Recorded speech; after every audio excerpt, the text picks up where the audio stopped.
사사기 18장 1절에서 31절까지의 말씀. 오늘 본문 말씀은 단 지파 후손들이 가나안 땅에 들어왔을 때 하나님으로부터 받은 땅이 있었습니다. 그 땅이 그 여호수아 19장 40절에서 46절을 보시면 단 지파가 받은 땅에 대한 기록이 있습니다. 근데 그 땅을 단 지파가 얻지를 못하고 도리어 아모리 족속에게 하나님으로부터 받은 땅을 빼앗기고 말았습니다.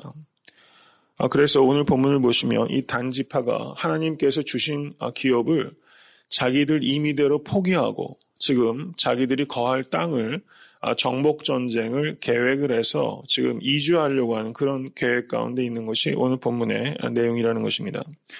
그래서 단 지파에서 5명의 용맹한 사람들을 뽑아서 정탐을 보냈습니다. 근데 사실상은 단 지파가 여기에서 생각했어야 되는 것은 자기네들이 임의로 갈 바를 정해서 정탐꾼을 보내는 것이 아니라 하나님께서 주신 기업을 내가 얻기 위해서 최선을 다해야 되는데 지금 그 하나님께 주신 기회와 책임들을 너무 쉽게 포기하고 5명의 정탐꾼을 보내고 있다는데 이 단지파의 문제점이 있다는 것입니다. 이 5명의 정탐꾼들이 그래서 사사기 17장에 나오는 그 미가의 집에 도달하게 됩니다. 아마도 이 미가의 집이 북쪽 방향으로 가는 데 있어서 매우 교통의 요충지에 있었기 때문에 이 길목에 있어서 거기를 꼭 들릴 수밖에 없는 그런 위치에 있었던 것으로 보입니다. 3절 말씀을 보시기 바랍니다. 미가의 개인 제사장에게 가서 그에게 묻습니다. 누가 너희를 이리로 인도하였으며 내가 여기서 무엇을 하며 여기서 무엇을 얻었느냐 이렇게 말하면서 단지파 사람들이 이 미가의 제사장에게 너는 여기 있어봐야 아무 미래가 없다. 지금 그런 이야기를 하는 거예요. 여기서 도대체 뭐 하고 있느냐? 무엇을 얻었느냐? 이런 느낌으로 지금 말하고 있는 것입니다. 무례한 이야기죠, 사실은.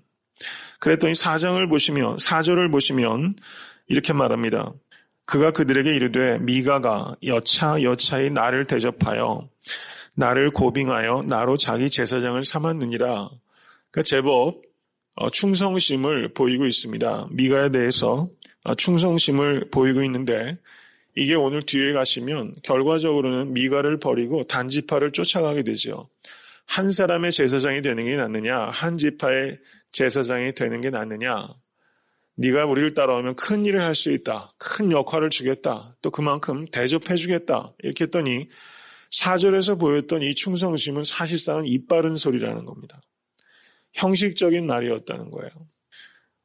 왜냐하면 결과적으로는 윤리적으로 신앙은 뭐 말할 것도 없는 거고요. 윤리적으로 그냥 쉽게 버리고 그냥 쫓아가는 것을 봤을 때 이것은 아무 의미가 없는 말이라는 것입니다.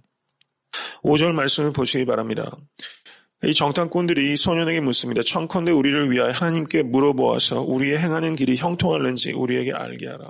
미가의 개인 집에서 은으로 신상을 만들어서 거기에서 에봇과 드라빔을 자기 멋대로 만들어서 우상 숭배를 하고 있던 이 미가의 개인 제사장에게 하나님의 뜻을 물어보고 있다는 게 어불성설이라는 것입니다. 이건 사실은 하나님의 뜻을 묻는 게 아니라 점치는 겁니다. 우리가 형통할는지 한번 알아봐 달라. 사실상은 5명의 정탐꾼을 보내기 이전에 하나님께서 주신 기업을 어떻게든지 얻기 위해서 그것을 위해서 기도하고 모든 지파가 힘을 합해서 아모리로부터 그 땅을 뺏었어야 되는 것입니다. 그런데 지금 임의로 하나님의 기업을 좀 떠나고 있어요. 그러고서 또 하나님의 뜻을 구한다는 거, 이거는 매우 앞뒤가 안 맞는 지금 행동을 하고 있다는 것입니다. 그러자 이 미가의 제사장이 뭐라고 말합니까? 6절 평안히 가라 너희 행하는 길은 여호와 앞에 있느니라. 이 소년 제사장이라고 말하고 있는데 실제 나이가 어느 정도 되는지 모르죠. 그런데 어떻습니까? 평안히 가라 너희 행하는 길은 여호와 앞에 있느니라. 굉장히 모호하고 굉장히 능숙하게 대답하고 있어요. 이 점쟁이들이 이렇게 얘기 많이 합니다. 동쪽으로 가라. 북쪽으로 가라. 어떤 사람을 피하라. 뭐 이런 식의 얘기들. 이게 무서운 말입니다. 굉장히 고상하고 굉장히 영적인 것 같이 이야기하지만 지금 이 미가의 제사장은 이 우상 숭배하는 사람이라는 것이죠. 하나님의 뜻과 전혀 무관한 신빙성이 없는 무책임한 말을 하고 있다는 것입니다. 참 안타까운 얘기지만 요즘에 말하자면 예언이죠. 이런 식의 예언들이 너무 횡행하고 있다는 것입니다. 점쟁이 같은 일들이 너무 교회 내에도 많이 들어와 있다는 것을 우리가 깊이 생각할 수 있어야 되는 것입니다. 그리고 더 아이러니컬한 것은 이 5명의 정탐꾼이 단에게 돌아갑니다. 단 지파에게로. 그리고 10절을 보시기 바랍니다. 9절 10절. 그들을 치러 올라가자 우리가 그 땅을 본즉 매우 좋더라. 여호수아와 갈렙과 비슷한 말을 지금 하고 있죠. 너희는 가만히 있느냐. 나아가서 그 땅 얻기를 게을리 말라. 백성들을 이제 막 독려합니다. 너희가 가면 평안한 백성을 만날 것이요. 그 땅은 넓고 그것에는 세상에 있는 것이 하나도 부족함이 없느니라. 하나님이 너희 손에 붙이셨느니라. 엄청난 말을 지금 하고 있어요. 여호수아와 갈렙 흉내내기를 지금 하고 있습니다. 그런데 여호수아의 갈렙을 흉내내고만 있을 뿐이지 그들이 갖고 있는 믿음과 또 그들이 갖고 있는 비전을 지금 이 사람들이 갖고 있지 못합니다. 겉으로 볼 때는 굉장히 확신에 찬 말이지만 이 믿음은 실체가 없는 거짓 믿음이라는 것입니다. 피상적입니다. 흉내만 내고 있어요. 이것을 통해서 우리가 생각해야 되는 것은 정말 오늘 본문 말씀이 우리에게 엄청난 교훈과 깨달음을 줍니다. 저도 여태까지 신앙생활하면서 사실상은 제 자신이 어떤 뜻을 다 정해놓고 하나님께 묻는 거죠. 하나님의 뜻은 무엇입니까? 그리고 하나님의 뜻을 사실 기다리지도 않고 내가 물었다는 과정 때문에 나는 이미 내가 뜻을 다 정해놓고 그것을 합리화하는 절차를 밟아가는 것입니다. 절차를. 제가 한번 미국에 유학을 올 때요. 랭귀지 스쿨을 와서 한 8개월, 9개월 정도 미국에 있었습니다. 그때는 제가 유학 생각이 없었어요. 근데 미국에 잠깐 왔다가 공부를 해야 되겠다 이런 생각을 했던 거거든요. 근데 한국 가서 실제 이제 미국에서 공부를 하겠다 생각하고 어플라이 해가지고 어드미션을 받았는데 랭귀지 스쿨 할 때는 비자가 아무 문제가 없었는데 미국에 정작 유학으로 학교를 정해서 오는데 비자가 리젝트가 된 거예요. 되게 굉장히 당황했습니다. 그래서 제가 막 좀 알기를 했죠. 당신네들 이게 말이 되느냐. 구비 서류가 다 있고 재정 보증 다 돼 있고 그리고 실제 학교에 어드미션을 받아서 가고 작년에는 어학연수 가는 건 보내주더니 실제 학교에서 공부하는 건 왜 안 되느냐 막 제가 알기를 했죠. 근데 뭐 안 되더라고요. 그래서 재인터뷰를 해가지고 서류로 다시 해가지고 어드미션을 받아서 제가 미국에 와서 공부하게 돼서 좀 약간 우여곡절이 있었습니다. 그때 제가 그런 생각을 했어요. 유학을 가겠다고 내가 방향을 정해놓고 하나님께 그 뒤에 뜻을 묻고 있지 않나. 신학을 공부하러 간다라는 것이 외형적으로 하나님의 뜻 같은데 이게 정말 이게 하나님의 뜻인가? 이게 순서만 내가 밟고 절차만 밟고 있지 않은 거 아닌가? 그래서 한번 리젝트가 돼서 처음엔 너무 당황했는데요. 제가 이제 아버지 어머니께도 그런 말씀을 드렸죠. 내가 서류 인터뷰를 해서 이게 안 된다 그러면 이게 추천서를 받아서 들어가지 않습니까? 그래서 그때도 뭐 추천서 받을 때 좀 이렇게 유력한 분의 추천서 하나가 더 받을 수 있었는데 제가 그걸 받지 않겠다고 그랬어요. 그래서 그걸 오히려 없이 인터뷰를 해서 통과가 되면 미국에 가고 그래서 문제가 생기면 저는 그냥 유학 포기하겠습니다. 그랬던 적이 있었거든요.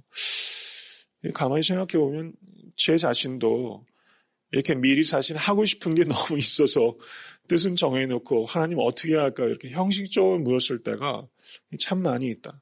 심각함의 정도는 차이가 있지만 지금 여기에서 나타나는 단지파가 하고 있는 행태들이 우리의 신앙생활 가운데 상당히 많이 있다는 것을 우리가 좀 생각해야 되는 것입니다. 절차만 밟고 있지는 않은가. 정말 하나님의 뜻을 묻고 하나님의 뜻에 나의 뜻을 굴복할 의지가 있는가. 이것을 우리가 깊이 생각해야 됩니다.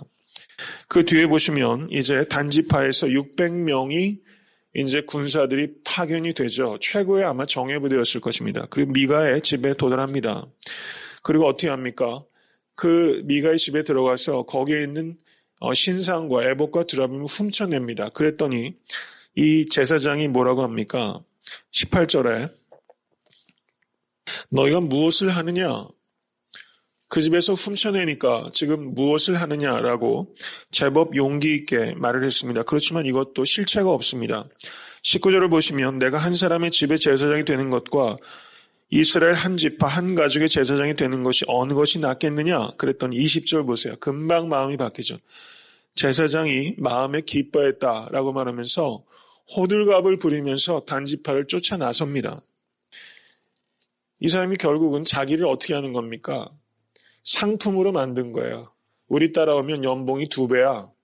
금방 따라 나선 거죠. 이게 실제 사람들이 이렇게 움직인다는 겁니다. 아무 의리도 없이 직장 옮기고요. 아무 의리도 없이 사역지를 옮기는 일들이 실제 너무 많이 벌어져요. 자기를 상품으로 만드는 겁니다. 이것을 우리가 깊이 되돌아볼 수 있어야 됩니다. 그러자 그 뒤에 어떤 일이 벌어집니까? 미가가 사람들을 모아서 쫓아가죠. 그랬더니 23절 보시기 바랍니다. 미가 입장에서는 억울하기 이를 때 말할 수 없는 거죠.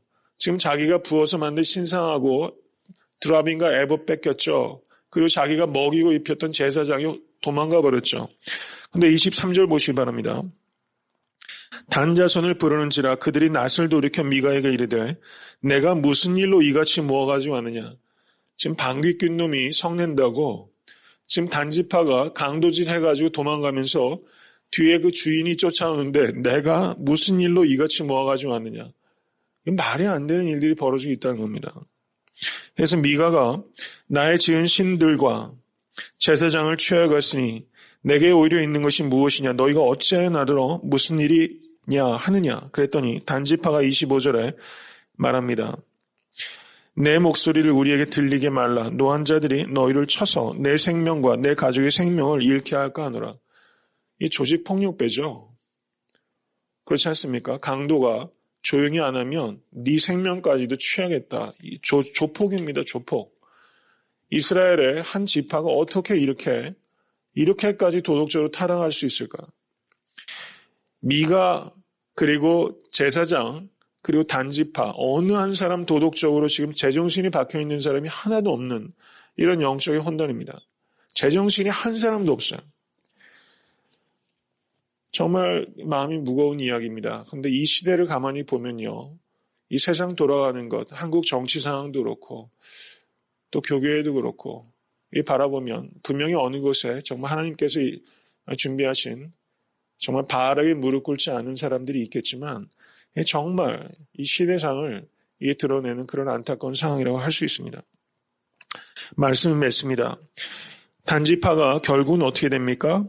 가서 라이스 지역에 있는 사람들을 몰아내고 그 땅을 기업으로 얻습니다. 그러니까 단지파가 외형적으로는 어때요? 성공한 거죠. 새로운 곳으로 가서 이주하고 정착하는 게 성공한 겁니다. 그리고 거기에서 자자손손 살아가요. 외형적으로는 성공인데 오늘 본문 어디에도 하나님께서 이렇게 하라고 지시하신 바가 없고 하나님께서 도와주셨다고 말한 바가 없어요. 단지파는 분명히 외형적으로 볼 때는 성공했지만 하나님의 관점에서 볼 때는 하나님께서 철저하게 침묵한 거라는 것입니다. 여기에서 우리가 무서운 하나님의 경고를 우리가 들어야 됩니다. 단지파는 인간적인 방법과 인간적인 수완으로 성공했습니다. 그런데 하나님의 보시기엔 그렇지 않다는 겁니다. 그래서 30절에 여기에서 이 제사장의 이름이 요나단입니다. 요나단과 그 자손은 단지파의 제사장이 되어 이 백성이 사로잡히는 날까지 이르렀더라. 이렇게 말하고 있습니다. 미가가 자기 마음대로 하나님을 섬기고 하나님으로부터 복 받으려고 했습니다. 그런데 결과적으로 미가가 모든 것을 빼앗겼죠. 단지파도 마음껏 자기 마음대로 강도짓하고 자기 마음대로 땅을 뺏었습니다. 하나님께서 시킨 바가 없습니다. 그런데 그 결국은 무엇입니까? 사로잡힌 거라는 겁니다. 이것은 우리가 인간적인 욕구와 인간적인 수완을 가지고 하나님의 뜻을 사칭하고서 성공적으로 하는, 외형적으로 볼 때는 성공하는 일들이 이 땅에 있을 수 있다는 겁니다. 외형적으로는 성공하고 하나님의 이름을 들먹거리지만 실제 이 단지파가 하는 일은 하나님의 계획과 뜻과는 전혀 무관한 것이라는 것이죠. 이것을 우리가 깊이 생각할 수 있게 되길 바랍니다. 하나님께서 내게 주신 사명, 내게 주신 사람, 내게 주신 교회, 내가 있는 자리에서 내가 책임을 얼마나 감당하고 있는가, 이것을 생각할 수 있게 되기를 바랍니다. 혹시 나는 내 뜻을 미리 다 정해놓고 하나님 뜻을 묻는, 그런 형식적인 절차만을 밟고 있지는 않은가. 그것을 우리가 깊이 한번 되돌아볼 수 있게 되기를 바랍니다. 그리고 이 세상에 그 윤리가 너무나 무너져 있습니다. 그런 윤리가 도덕이 회복될 수 있기 위해서 이 교회 내에서 그런 변화가 시작될 수 있기 위해서 오늘 기도하실 수 있게 되기를 바랍니다. 주님 가르쳐 주신 기도로 예배를 마치겠습니다.